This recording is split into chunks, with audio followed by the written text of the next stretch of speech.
Gostaria de saber qual é a sua concepção de Deus. Para você, ele seria um homem comum que andaria por aí fazendo coisas comuns, mas ele estaria vigiando o mundo, como o Morgan Freeman fez o papel em O Todo-Poderoso? Ou para você, ele seria um velho barbudo que fica lá no céu e ele fica te julgando, te analisando, irando-se e até às vezes te salvando via milagres? Ou ele seria um artesão, o que a gente chama de deísmo, né? O primeiro a falar disso foi o Platão, lá atrás com o Demiurgo, que ele era um artesão, então ele moldou o universo. Posteriormente, na maçonaria, foi chamada de o grande arquiteto do universo. Qual é a sua compreensão? Essas são compreensões antropomórficas de Deus. É a tentativa de transformar Deus à imagem e semelhança do próprio homem, e não ao contrário, como diz na Bíblia. Mas pensar em Deus de uma forma humana não seria reducionar ele à imperfeição humana? E pensar ele como forma humana também não seria reducionar ele a uma forma finita, sendo que ele deveria ser perfeito e infinito? Baruch Spinoza, no século XVII, numa época em que pensar livremente não era uma coisa muito saudável, pensou diferente. Para ele, o mundo não é exterior a Deus. O mundo faz parte de Deus, dentro do próprio Deus. Então, isso quer dizer que nós fazemos parte de Deus. Na frase de Spinoza, Deus, ou seja, a natureza. Isso quer dizer que nós e o mundo fazemos parte da divindade. Tá curioso? Fique nesse vídeo para entender mais essa peculiar concepção de Deus.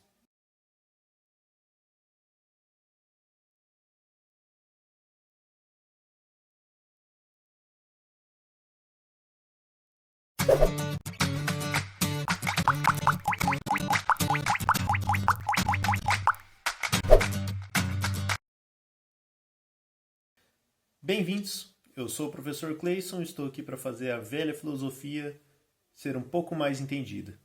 Esse canal dá um trabalhão, então eu peço ajuda para vocês para compartilhar esse conteúdo, para fazer a divulgação filosófica nesse país chamado Brasil. Dê aquela curtida para que me dê um reforço positivo e a preguiça não me domine.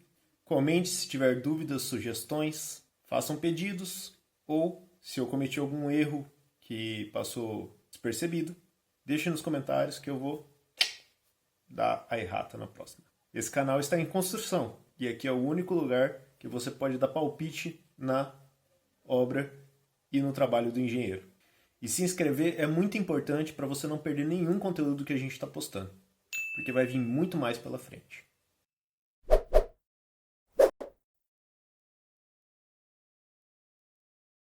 A existência de um ser que seja responsável pela existência do universo vem com Aristóteles.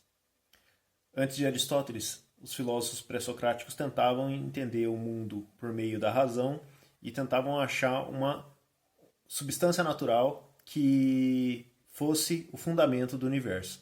Já o Aristóteles ele vai mudar essa concepção. Com a ideia de causalidade, causa e efeito, ele vai perceber que se a gente for retroagindo causa e efeito, causa, isso vai ser um trabalho sem fim. E por ser um trabalho sem fim, deve existir um começo para essa causalidade. E esse início ele vai chamar de motor imóvel ou o primeiro motor. Com Aristóteles está dado o primeiro vislumbre do Criador. Junto com Aristóteles veio Platão com a ideia de Demiurgo. O Demiurgo seria um artesão que moldou a matéria com a forma que está no mundo das ideias. Ele foi basicamente um intermediário nesse processo. Depois essa ideia de pegar as ideias no mundo das ideias e a matemática, as formas perfeitas e transplantar isso para o mundo, veio a concepção de que ele era um arquiteto. Ele era um cientista, a qual ele investigava como que era a forma perfeita e tentava transplantar isso para o mundo. A maçonaria vai chamar ele de o grande arquiteto do universo, como é representado pela obra do William Blake, chamada Deus como Arquiteto. Dessa forma, a metafísica antes de Spinoza era marcada pela antropomorfização. Mas o que diabos é antropomorfização? A palavra antro significa homem e morfo significa forma. Então, a forma de um homem. Ou seja, Deus está sendo compreendido aos moldes do homem. Essa compreensão não é nova. Ela vem da crença do popular, né, que levou a passagem bíblica pela literalidade. A passagem bíblica é o Gênesis, onde Deus fala que criou o homem à sua imagem e semelhança. Se Deus criou o homem à sua imagem e semelhança, Deus há de ser fisicamente parecido com o homem. Mas isso é muito improvável, porque a Bíblia, muitas das partes podem ser interpretadas como uma alegoria, uma metáfora e assim por diante. Outra influência é a compreensão de que Deus, visto os feitos bíblicos em Gênesis, é de que Deus é um ente que age por meio de milagres. O milagre, então, é a prova da existência de Deus. Mas o que é um milagre? Milagre é alguma coisa extraordinária. É uma coisa que não está na ordem comum da natureza. Então Deus, com seu poder, ele interfere dentro da natureza, salvando alguém, se comunicando com alguém. Dessa forma a gente pode afirmar que o Deus que opera em milagres, ele é um Deus pessoal. Ele é um Deus que está em comunicação íntima com o ser humano. Também podemos chamar ele de um Deus paternalista. Depois veio o René Descartes, que, apesar de provar a existência de Deus pelo argumento do cogito, ele vai separar o mundo em duas substâncias, a res extensa e a res cogitans. A res extensa é a materialidade do mundo e a res cogitans é o pensamento, é a mente. Então o homem, ele é composto pelas duas substâncias, a substância extensa, que é o nosso corpo, e a substância cogitans, que é a mente. No entanto, quando ele faz o argumento do cogito, quando ele encontra a prova da existência de Deus, ele vai compreender Deus como um ente rationis, que é mental, que é um ser imaterial. Mas aí vem uma contradiçãozinha aí que o Spinoza vai pescar. Como que um ser imaterial vai criar um ser material? Tem uma contradição nessa história. E como que Descartes conseguiria resolver isso? Spinoza vai dar a resposta.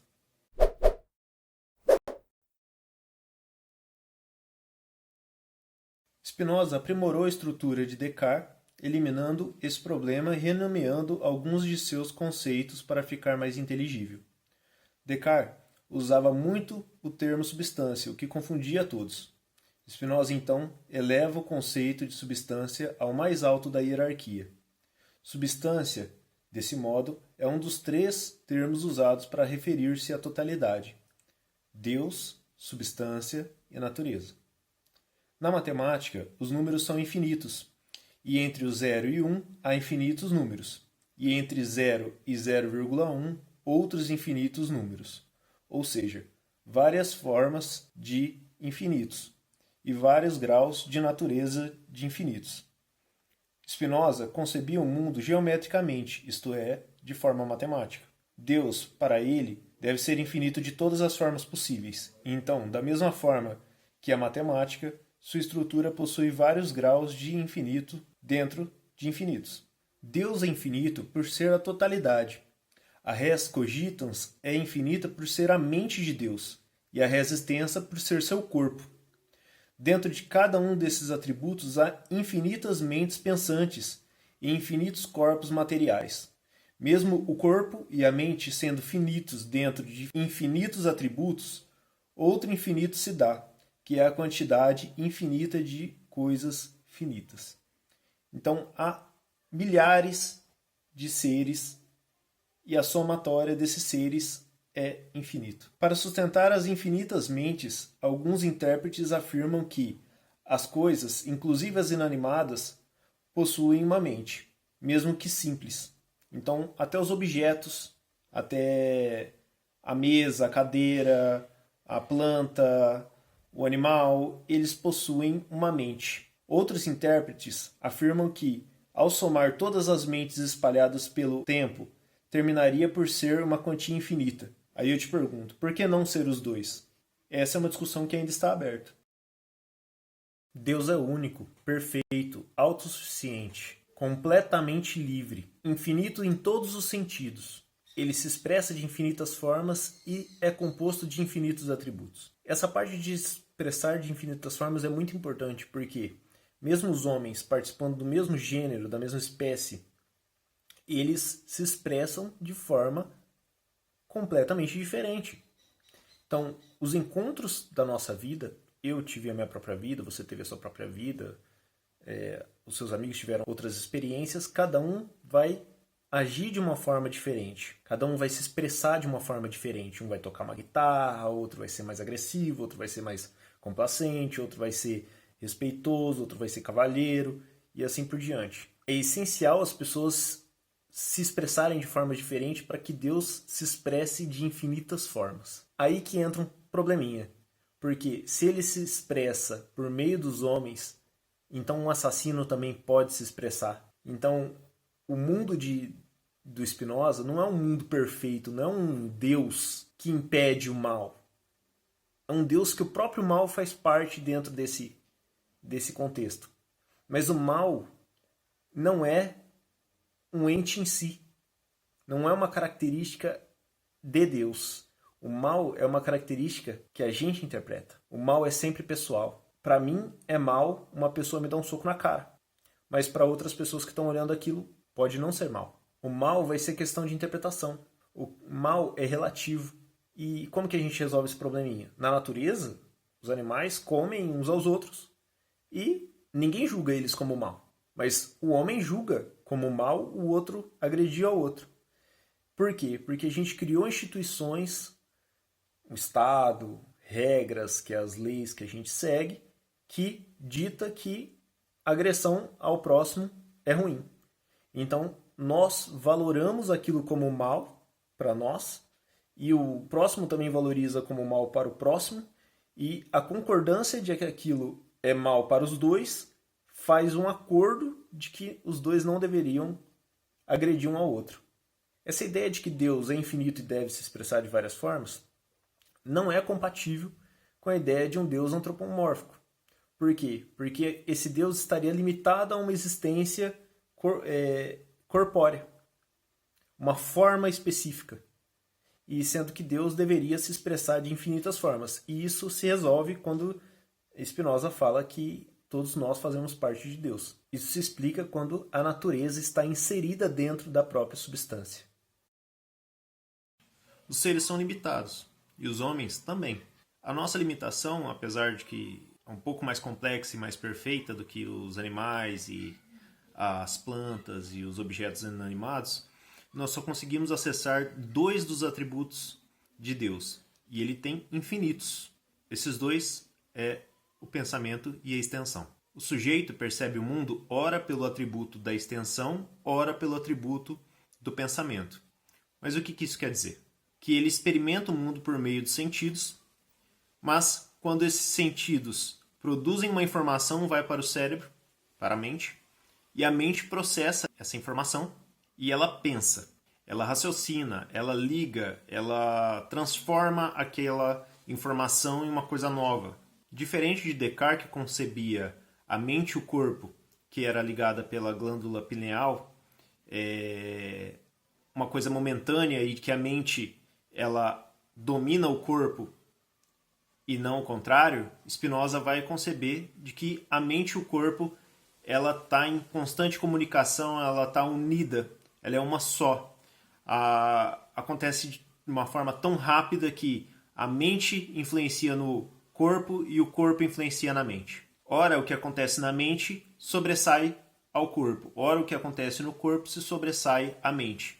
Então não há um controle, não há uma soberania da mente perante ao corpo. Há uma simbiose entre a mente e o corpo. Deus pode ser chamado também de natureza e substância. E a relação dele com os seres é dupla, tanto externa quanto internamente. Ele determina o mundo de forma dupla. Então, fora é a causalidade. Então, alguma coisa pode acontecer fora e aquilo me determinar. Eu não tenho escolha daquela determinação. e também a determinação interna, que é a força do conatus impelindo a gente a sobreviver. No próximo vídeo a gente vai entender melhor como que funciona esse conatus. Os atributos e o conatus a gente chama de natureza naturante. É aquela que é ativa, é aquela que ordena o mundo. Já a parte passiva, que somos nós, os seres finitos, aqueles que são determinados, é chamado de natureza naturada. Então, eu sou um modo de humano, mas eu sou uma modificação do ser humano. Isso quer dizer que eu faço parte de um grupo, mas eu sou diferente de todo esse grupo. Porque a causalidade me determinou de uma forma diferente e o meu conatus age de uma forma diferente. Isso é interessante porque as pessoas vão ser únicas. A soma do que vai acontecer com a pessoa e a soma da sua determinação interna vai fazer ela uma pessoa diferente. Essa determinação interna nós chamamos de necessidade, que é uma determinação direta, interna, vem desde o âmago do ser humano ou de qualquer ser que você imaginar. Já a determinação externa ela é feita de forma diluída. Então, como a gente viu antes, a gente vai ter a natureza naturante e a natureza naturada. A natureza naturante refere-se a Deus e a natureza naturada refere-se aos modos, aos seres finitos. Algumas características de Deus, como a existência, a potência, a essência e a ideia, vão refletir ao homem de forma finita, enquanto que em Deus é de forma infinita. Então o homem vai ter uma existência definida, limitada, com vida e morte, enquanto Deus vai ter a eternidade. O homem vai ter uma potência limitada, que ela sobe ou desce, e ela é finita, enquanto Deus é toda a potência, ele é o todo-poderoso, ele é o poder absoluto. O homem ele tem uma essência determinada. As coisas que vão acontecer com ele e a determinação interna dele vai fazer com que ele se expresse de uma forma única, que é dele. Enquanto Deus vai se expressar de forma infinita, vai expressar de infinitas formas, porque ele é a somatória de todas as expressões do universo. O homem, ele tem uma ideia específica, ele é determinado pela ideia, ele tem um pensamento, uma mente, a mente tem uma modificação específica para ele. As ideias que tem na cabeça dele é única. E para Deus é todas as ideias somadas em uma só. A mente de Deus é a somatória de todas as mentes. É a somatória de todas as modificações de mentes. Bem parecido como o nosso cérebro funciona. Nós temos os neurônios. O que é a mente? A mente é a somatória de todos os neurônios isoladamente fazendo sinapses. E isso é importante porque o homem ele existe, os seres existem porque Deus existe. Se Deus não existisse, os homens e os seres do mundo não iriam existir da mesma forma. Então ele precisa de que Deus exista, de que Deus tenha uma potência e de que essa potência esteja inserida dentro dos seus modos. É como o corpo humano. O corpo humano ele existe como um todo, mas dentro dele tem vários seres vivos que estão fazendo cada um seu papelzinho lá dentro. A célula faz seu papel, o vírus faz seu papel, a bactéria faz seu papel, o gene faz o seu papel. Cada um tem a sua delimitação. Os seres são únicos porque Deus tem que ser único em cada uma de suas partes. Cada um tem que fazer seu papel para que Deus seja a existência, a potência, a essência e a ideia universal. Não se esqueça de curtir, comentar, compartilhar e se inscrever no nosso canal. Aqui vai aparecer 2 videozinhos para vocês continuarem assistindo os vídeos sobre filosofia.